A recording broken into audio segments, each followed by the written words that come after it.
The sensitivity of a moving coil galvanometer is 60 division per ampere. When a shunt is used, the sensitivity becomes 10 division per ampere. If the galvanometer resistance is 20 ohm, the value of shunt is।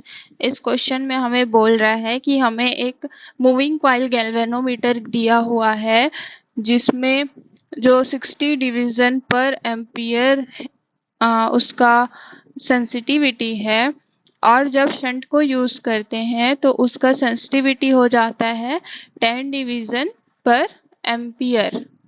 ये 10 division पर ampere. और अगर galvanometer का resistance 20 ओम है तो हमें shunt का resistance find out करने बोला है। तो हमें क्या क्या गिवन है? हमें गिवन है गैल्वेनोमीटर का रेजिस्टेंस 20 ओम, और हमें गिवन है मेन करंट जो है वो 60 एम्पियर, और गिवन है हमें गैल्वेनोमीटर का जो करंट है वो गिवन है 10 एम्पियर। तो हमें एस को फाइंड करने बोल रहे हैं। तो हम डायग्राम ड्रॉ कर लेते हैं।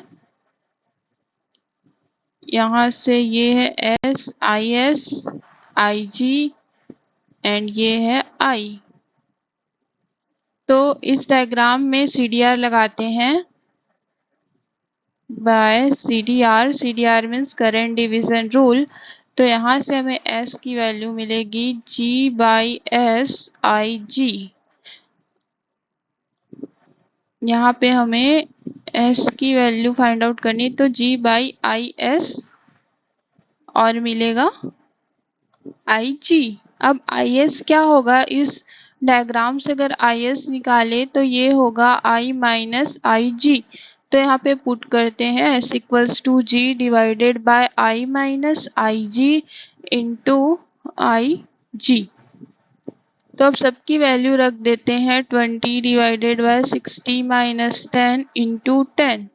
तो S की वैल्यू हमें मिल जाएगी 4 ओम।